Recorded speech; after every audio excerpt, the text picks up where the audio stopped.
vous souhaite non seulement la bienvenue, mais aussi toutes les bénédictions nécessaires pour une santé totale et robuste, tout en espérant que ce que vous allez déguster à travers cette première édition sur l'obésité et le surpoids sera très utile, non seulement à chacun de vous, mais aussi à vos proches et vos connaissances avec qui vous allez partager. Une toute petite présentation de ma personne. Je suis Marie-Jona Louis-Jean Eliancy, l'épouse de Patrick. Nous avons une fille, Christelle, et 2 garçons, Joseph et John. Je suis une éducatrice dans l'âme, avec une maîtrise en éducation spécialisée que j'ai obtenue à l'Université Arizona Global Campus. Et j'ai poursuivi avec mes études en psychologie pour un doctorat en spécialisation en psychologie de la santé et du bien-être. Et j'avais commencé mes études en psychologie en Haïti à la faculté d'ethnologie. Voilà. Je dois vous dire que Coup d'œil vous sera présenté chaque vendredi. Un simple menu vous sera servi pour vous aider à prévenir les troubles mentaux les plus courants, comme l'obésité, le stress, la dépression et d'autres sujets du même genre qui vous tiennent à cœur. Notre format sera 5 à 6 minutes de présentation d'audiovisuel bien documenté, de sources scientifiques fiables. Et à la fin de chaque épisode, je vous laisserai toujours avec une question de réflexion. C'est juste pour vous inviter à prendre du temps pour penser à vous-même, à votre bien-être mental. Sur ce, je vous dis bonne audition.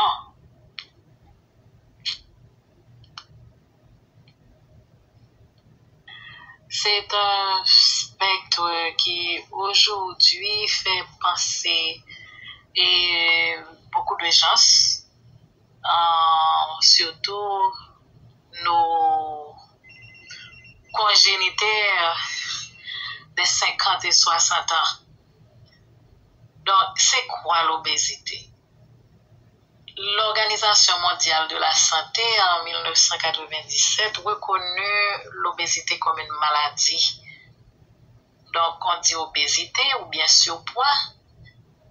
Et cela entraîne beaucoup de graves conséquences sur la santé, surtout avec accident vasculaire cérébral, ce qu'on appelle l'AVC, les maladies cardiaques, diabète, arthrose et même certains cancers. Quelles sont les causes de l'obésité ou bien du surpoids? C'est d'abord le déséquilibre énergétique. L'organisme reçoit plus qu'il ne dépense. Ou manger plus parce qu'on suppose quantité ou manger en quantité manger qui dépassait ça vraiment qu'on a besoin. Donc une partie de l'apport est stockée sous forme de graisse. La deuxième cause, c'est l'hérédité. Il y a des personnes avec prédisposition à l'obésité. Ces gens-là grossissent plus rapidement. Alors, les facteurs qui conduisent à l'obésité ou bien au surpoids, c'est la consommation d'aliments très calorifiques, à teneur élevée de sucre et de graisse. Mais ces aliments-là sont pauvres en nutriments. Aussi, les scientifiques réalisent que une vie sédentaire peut aussi être facteur de l'obésité. Par exemple, pour les gens qui conduisent beaucoup, on se déplace seulement en voiture, les gens qui ont beaucoup de courses et que ces courses exigent qu'ils prennent la voiture. Aussi, les gens qui travaillent assis devant l'ordinateur. Donc, ces deux facteurs concernant la vie sédentaire et d'autres encore sont vraiment nocifs pour aider à la perte de poids.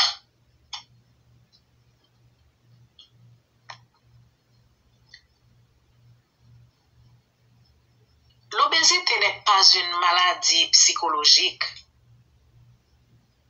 mais à travers l'obésité, l'individu qui en souffre peuvent développer des troubles mentaux comme la dépression, troubles anxieux, addiction, troubles du comportement alimentaire, troubles bipolaires, troubles de déficit et d'attention et hyperactivité. Ça y est les ADHD. Troubles cognitifs also.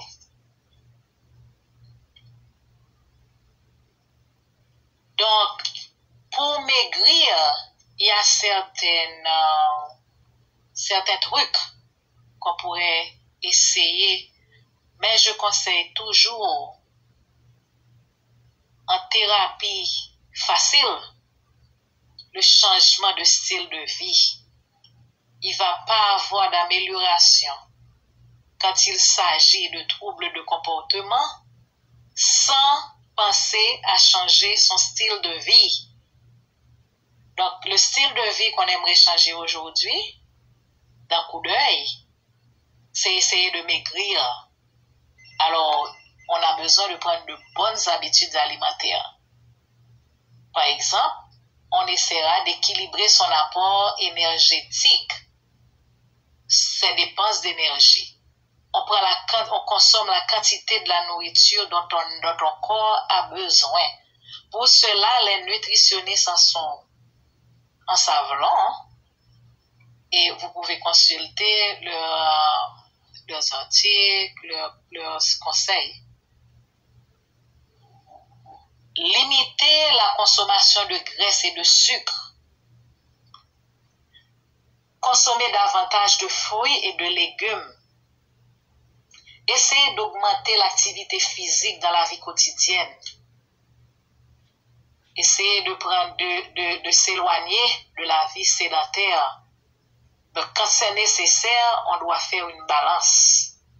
Et je viendrai au fur et à mesure avec des petits trucs qui vous aideront à changer ce style de vie. Je vous laisse aujourd'hui avec cette question que les experts suscitent beaucoup. Les experts pensent que l'obésité est plus fréquente chez les personnes à faible revenu. Vrai ou faux? D'après vous, pourquoi? Merci. C'était votre servante de coup d'œil, première édition, sur l'obésité et le surpoids. Enjoy!